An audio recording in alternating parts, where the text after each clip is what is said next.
Scorpio, welcome to your astrology reading for the month of November. So before I jump into it, this is going to be most applicable for your rising sign, also known as your ascendant. That is how other people perceive you, especially when they first meet you. It's still applicable for your sun sign, which is how you express yourself, and then also your moon sign, which is how you process everything internally through that emotional lens. So really understanding all three will give you a better picture on how the month is going to play out for you. I'm just going to jump right into it. We have a lot happening this month, as usual. And it starts off right away with the new moon in the sign of Scorpio. So that's going to happen on November 1st at 8:47 in the morning Eastern time. This is happening in your house. This is your physical body. This is you. So this is who you are. And so I like this. There's a lot of passionate expression about how you feel, who you are. You're being very authentic, very loyal to yourself. Love to see this energy.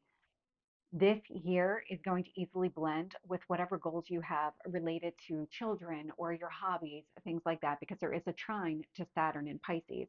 And so Saturn is actually retrograde right now. So all the work that you're trying to accomplish, everything that you're trying to think through from a strategy standpoint, if your goal is to have children, expand your family, goals connected to children in general, or your hobbies, your passion projects, anything that you enjoy doing for fun, this new moon is really going to help you do that work, figure out exactly what steps that you need to take. So easy blend of energy, no additional action required on your part there. Where it is going to create a little bit of friction is obstacles and challenges in the way that maybe you're communicating with other people. So this will square Pluto in Capricorn. Pluto is that planet of transformation. It's the ruler of your sign. And so you just the way that you're expressing yourself right now and just very authentically expressing yourself, it's because you like who you are right now. And so it's making it difficult for you to communicate any kind of change. That's what this is coming down to. You can communicate change if you're looking to change structures in your life, discuss breaking down structures in your life, reforming structures, any of that kind of conversation. You certainly can work with the energy. You just have to find a way to work through it. And then on the second, we have Mercury enter the sign of Sagittarius. So that's going to happen at 3:18 in the afternoon Eastern time. And so Mercury in Sagittarius for you is sitting in your house of personal finances. So this is the money that you already have, or it could be things of value that you already have too, any kind of collectible, art collection, things like that. That would all be part of that second house. But this is going to be about maybe having conversations related to finances, really getting clear on what financial goals that you have for yourself, because Sagittarius is very optimistic, but it's also a very high level energy. So it wants you to grow and expand for you, personal finances. So love to see this. It easily blends with the way that you're expressing yourself right now, because we just saw that the day before with the new moon, easily blending here with any kind of conversations you're having around money. Love to see it. In fact, you might even be taking some sort of action here to grow and expand, could be your finances, because what I'm seeing is Mercury in Sagittarius trine Mars in Cancer. Mars in Cancer is about you taking some sort of action related to your growth and expansion. So when you think of it from a money standpoint, you might be having conversations right now with people that can help you figure out where to invest your money or come up with some sort of growth savings plan. And so you could be meeting with a financial advisor or maybe just people in general that you would trust to provide you kind of solid information there. This is also going to easily blend with any kind of goals that you want to set around children. And so more of that really helpful energy when it comes to children, your hobbies, anything that you enjoy doing for fun. It's going to help you get clear on what those goals need to be. It's going to create an opportunity for you to talk about structures that need to change, but you can kind of see why. Because if a structure that you need to change is the way that you're saving money because you're trying to grow and expand, now you can kind of see where all of this is a little bit easier to have these conversations with somebody. It's going to come very easy to you. This is really, really positive in that way. The only area where I'm seeing an opposition is Uranus retrograde in Taurus. And so Taurus being your opposite sign, this is your seventh house. So your significant other, those maybe significant relationships in your life. It's more of you're so focused on your finances and getting something clear for you because this fully aligns with what you want, that it's more about you right now than you with another person or that relationship specifically. And then on the third, we have Mars enter the sign of Leo. And so Leo for you rules your 10th house of career and public reputation. So when Mars enters into the mix, This is a lot of maybe bold, charismatic action that you're going to take in your career, stepping outside your comfort zone. Love to see this showing up for you. I actually really like bold action as far as careers go, especially if you've been feeling stuck or stagnant. This is going to easily blend with whatever high level conversations that you're having around your money, any kind of growth that is connected to your personal finances. So, whatever action you might be taking here might lead to additional income coming in. And I'm looking to see, I don't see an eighth house energy here, but it does flow with whatever growth that you want in your personal finances. So, the money you already have. It's going to create an opportunity for changes to take place within your significant relationship here. So, whatever you're doing at work, it's going to help you here in your marriage, if you're married, or that significant relationship, or just really those significant relationships in general. Probably more romantic, just in this context in general, but regardless, it's going to help you here. It's also going to help when it comes to getting clear on any kind of goals around children, your passion projects, hobbies, anything that you enjoy doing for fun. And so, really positive energy. I like how Mars is impacting you specifically and the areas of your life that it's touching. The only area, well, there's two. The first one where it's a little bit difficult is this Pluto and Capricorn. So Mars and Leo is going to be opposite Pluto and Capricorn. So if you're looking to make any kind of changes to your structure or discuss any kind of changes to your structure, that is going to be opposite the action that you're taking in your career. And so it could just be that now's not the time to talk about other changes that might be taking place because the focus right now is taking some sort of initiative in your career. The other area where it's going to create kind of an obstacle or challenge is this Chiron retrograde in Aries. And so the action that you're taking in your career, it's going to make it difficult to kind of heal a relationship wound. This would be a wound, not the relationship itself. That one, I actually see a positive aspect to that. But I'm sorry, not a relationship wound. It's Aries. It's not Taurus. It's Aries. This is in your daily life. That's why I'm getting it confused. Because your significant other is part of your daily life. And so whatever this wound is connected to your daily life, it is going to make it a little bit more difficult. There is going to be friction here. So daily life insecurities, daily life here, I'm trying to think of a wound that would be popping up in your just kind of regular everyday existence. Like if you're not feeling like you're enough, or there's something here, that one's coming through pretty strongly, that like you don't feel like you're enough. There's something about your daily life and the way that you structured your daily life that really kind of boxes in this wound. I'm saying this, you already know what this wound is. It's been coming to the surface over the last several months. And now what you're seeing is you're taking some sort of action that just conflicts with this energy. It just conflicts with healing this wound that's coming to the surface. You can certainly find a way to work through the energy. You just have to put the effort into it. It just seems like maybe now's not the right time because you're very action oriented in your career. And then on November 7th, we actually have Mercury in the pre shadow for Mercury retrograde. So I'll talk about that more at the end of the month when it actually stations retrograde. Just letting you know here on the 7th, that pre shadow starts. And so on the 11th, then we have Venus enter the sign of Capricorn. That's going to happen at 1:26 in the afternoon Eastern time. Venus in Capricorn is in your third house. So this is communication. So we have Pluto that's already in Capricorn, but Pluto's getting ready to leave. And so Pluto and Venus not talking to each other. They're too far apart in the house and to have a conversation. They're on different floors.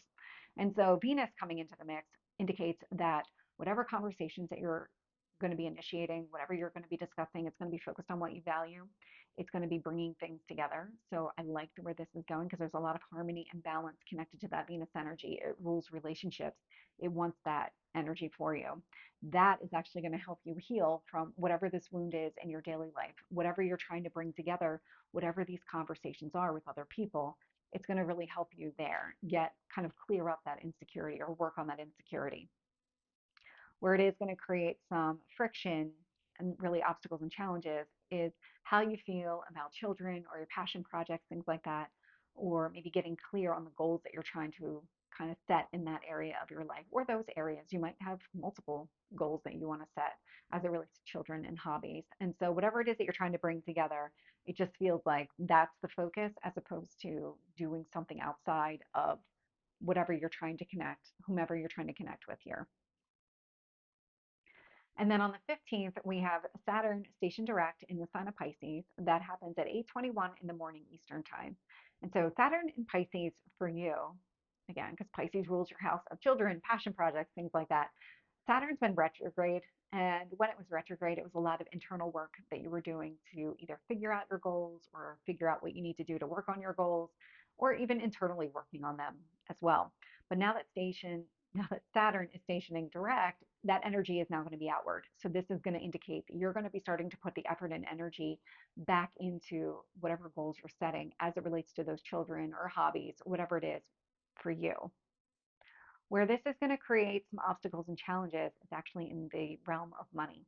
And so it's going to square both Mercury in Sagittarius and Jupiter retrograde in Gemini. So the money that you already have, the money that you earn. So if your goal is to work to grow your hobbies and that costs money, you can kind of see where it's disconnecting. So you might be spending more than you wanted to. Maybe you're not earning enough to support the hobby, or you're not earning enough to achieve the savings goals, but also spend at the same time. So you can kind of see how this is really preventing you from any kind of growth or expansion when it comes to your finances. Same thing if it's kids. Like, kids cost money. And so if you're expanding your family, things like that, now you can see the impact on your finances. And then the same day that we have Saturn stationed direct in Pisces, we have the full moon in the sign of Taurus. So that one's going to happen on the 15th at 4:28 in the afternoon Eastern time. And so this, because we still have the sun in your sign, happy birthday. This is going to be about you expressing yourself in a way that is very authentic to yourself versus you in your relationship, how you feel about that relationship. This is the opposition that's taking place. It's a me versus we mentality.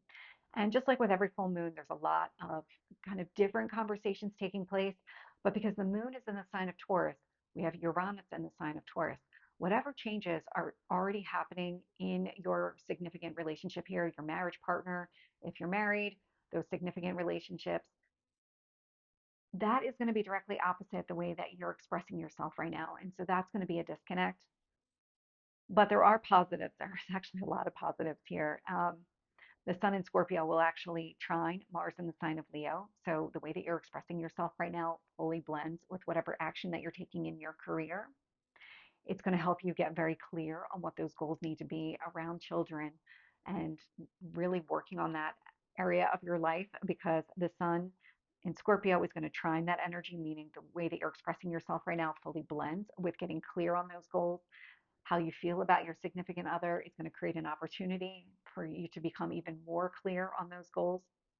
It's also going to help you from a transformation standpoint. So, any kind of conversations that you want to have about what needs to stay, what needs to go, this full moon is actually really going to help you there. So, the way that you're expressing yourself creates an opportunity for changes to occur. The way that you feel about your significant other is going to easily blend with whatever changes are taking place. And so, this could be that you and your partner are coming to some sort of agreement around children, having a family. All of that could be really coming into play right now.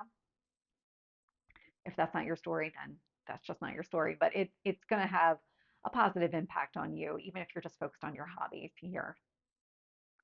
And then we have Pluto enter the sign of Aquarius. And so that's going to happen on the 19th at 3:30 in the afternoon Eastern time. Now, this one's significant because we are now done with Pluto in Capricorn. We will not see that again in our lifetime. I'm sure a lot of people are breathing a sigh of relief on that because there was a lot of change as it relates to structures and things like that. But Pluto in Aquarius, so Pluto being the ruler of your sign here, so it is death and rebirth. Now this is all about liberating change. For you, this is in your home environment. So whatever changes need to take place at home, it feels like you're just going to fully embrace them. It's actually going to create an opportunity for you to express yourself more in a way that is very authentic to yourself. It's going to easily blend with whatever changes are happening in your significant relationship, your marriage partner, that energy. It's going to create an opportunity for you to get very clear on your goals around children, hobbies, things like that. So you can kind of see there's a really big emphasis this month on family and maybe expansion of your family if that's what you're interested in doing. The areas where it's going to create a little bit of obstacles and challenges here, and it's really an opposition energy, so it's a push-pull, is because you're so focused so much on your home environment that any kind of action that you're taking in your career just is not the priority. It's very secondary. The other area would be if you're trying to grow and expand, or how you feel about your own growth and expansion. That too, and maybe it's not about you right now, it's about you with your spouse and your home life and what you're trying to accomplish here, your family life. And then on the 21st, we have the sun enters Sagittarius, and so that's going to happen at 2:57 in the afternoon Eastern time. And so I like this energy really for you because it's sitting in your second house of finances. And so, with the sun entering into the mix, very similar to Mercury entering into the mix, there's going to be a lot of conversations about growing your personal finances, the way that you're expressing yourself. You're going to feel really good about this. It's easily going to blend with whatever action that you're taking in your career. It's going to help you get clear on the goals around children, your hobbies, things like that. It's going to create an opportunity for changes to occur in your home environment. Love to see this energy. The only place where it's going to be a little bit difficult is it's going to be opposite any changes that are happening within your marriage or your significant relationship here. But again, this is a push pull. So if the idea here is let's focus more on our finances and we'll figure that other piece out later, you're going to have plenty of opportunities. It feels like family is a really big theme for you this month, and so it's going to continue. And then on the 25th, we have Mercury stationing retrograde in the sign of Sagittarius. And so, again, more of that kind of high level conversation. What we're talking about here is Mercury slowing down. So Mercury, the pre-shadow started on November 7th. It's now stationing retrograde on the 25th. It will station direct in the sign of Sagittarius on December 15th, and then it will leave and we'll be done with the post-shadow on January 2nd, 2025. And so what this means is instead of you maybe having external conversations with people around your finances, growing your finances, this is going to be a lot of internal reflection, really taking a critical eye as to how you're spending your money, how you're saving your money, what do those habits look like for you, getting clear on what it is that you value here, what do you need to do to grow and expand your personal finances. That's really it's a big one here, and that's where I'm seeing some opposition. It's all going to be internal, so you're not going to be doing a lot of this externally because you're really focused on understanding it all. That's part of that Mercury energy. It's not just about the conversations, it's about you understanding.